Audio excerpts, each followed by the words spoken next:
একটা পেজে কাজ করতে হলে কিন্তু অনেক বেশি ধৈর্য ধরতে হবে। আমার কিন্তু সেই ধৈর্যটা প্রথম ছিল না। তো এখন হচ্ছে আমি বুঝতে পারছি, এখন হচ্ছে আমি টাইম মেনটেন করে ভিডিও করি এবং আপলোড করি। আগে যখন অন্যদের ভিডিও দেখতাম তখন হচ্ছে ভাবতাম যে ভিডিও ছাড়লে মনে হয় তাড়াতাড়ি করে টাকা চলে আসবে। তেমনটা কিন্তু না, অনেক বেশি ধৈর্য ধরে সুন্দর মতো কাজ করতে হবে। ভিডিও যদি কোয়ালিটিফুল না হয় তাহলে কিন্তু একদমই মনিটাইজেশন পাওয়া যাবে না। তো আমার কিন্তু প্রায় শেষের পথে। আমি আগে তেমন একটা পেজে অ্যাক্টিভ থাকতাম না, অন্যের ভিডিও দেখে চলে যেতাম। কিভাবে ভিডিও করতে হবে, কেমন ভিডিও করতে হবে আমি একদমই বুঝতাম না এবং জানতামও না। তো আস্তে আস্তে করে হচ্ছে আমি সুন্দর মতো জেনে ফেলছি, আর কিন্তু সুন্দর মতো ভিডিও তৈরি করার চেষ্টা করছি। জানি না কতদূর সফল হতে পারবো, তবে আমার ওয়াচ টাইম প্রায় শেষের পথে। আমি কিছুদিনের মধ্যেই মনে হয় ইনস্টাম্যাট পেয়ে যাব। তো তোমাদের দোয়া এবং ভালোবাসা আর সাপোর্টে কিন্তু আমি ইনস্টাম্যাটটা পেয়ে যাব ইনশাল্লাহ। আর এদিকে দেখো জামাই কিন্তু বাজার থেকে তাজা তাজা দাঁতনে মাছ কিনে আনছে। তো এটাকে হচ্ছে আমি এখন ভুনা করব। মাছগুলোকে প্রথমে সুন্দর মতো কেটে পরিষ্কার করে দেন হচ্ছে সব ধরনের মশলা মাখিয়ে আমি 30 মিনিটের মতো রেখে দিয়েছিলাম ভাজি করার জন্য।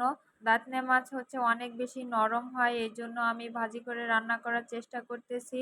না হলে একদমই জালে দিলে হচ্ছে ভেঙে যাবে, এই জন্য আমি সব মাছগুলোকে সুন্দর মতো ভাজি করে দেন হচ্ছে রান্না করব। তোমরা যারা আমার মতো প্রথম পেজে কাজ করতে এসে অধৈর্য হয়ে যেতে, একদমই তেমনটা করা যাবে না। অনেক বেশি ধৈর্য সহকারে কাজ করতে হবে আর সুন্দর মতো ভিডিও বানাতে হবে আর টাইম মেনটেন করে হচ্ছে আপলোড করতে হবে। আর এদিকে দেখো আমার মাছগুলোকে সব ভাজি করা হয়ে গেছে, এখন হচ্ছে আমি রান্না করতে চলে যাব। তো প্রথমে খানিকটা তেল দিয়ে দিলাম পরিমাণ মতো, আর এখন পেঁয়াজ রসুন আর কাঁচামরিচটা দিয়ে আমি সুন্দর মতো কষিয়ে নিব।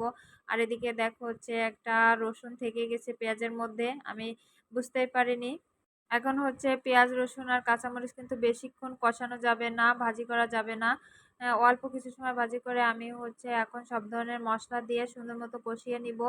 বেশি ভাজি হয়ে গেলে পেঁয়াজ কিন্তু আমার একদমই খেতে ভালো লাগে না, আমার কাছে কেমন কেমন গন্ধ লাগে।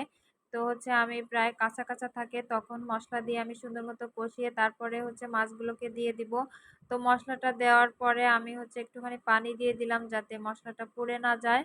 এখন মশলাটা কষানো হয়ে গেছে, এখন আমি একে একে সুন্দর মতো মাছগুলোকে দিয়ে দিব। এই মাছটা কিন্তু অনেক বেশি নরম, এই জন্য হচ্ছে সুন্দর মতো রান্না করতে হবে, না হলে হচ্ছে একদমই ভেঙে যাবে।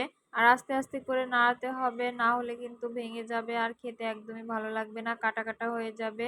এখন কিন্তু মাছগুলোকে আমার মশলার সাথে দিয়ে কষানো হয়ে গেছে, এখন হচ্ছে পরিমাণ মতো পানি দিয়ে দেন রান্না করে নিব। বেশি পানি দেওয়া যাবে না, যেহেতু আমি মাছগুলোকে সুন্দর মতো মশলা দিয়ে ভেজে নিয়েছি, এর জন্য আমি অল্প পানি দিয়ে সুন্দর মতো রান্না করে নিব।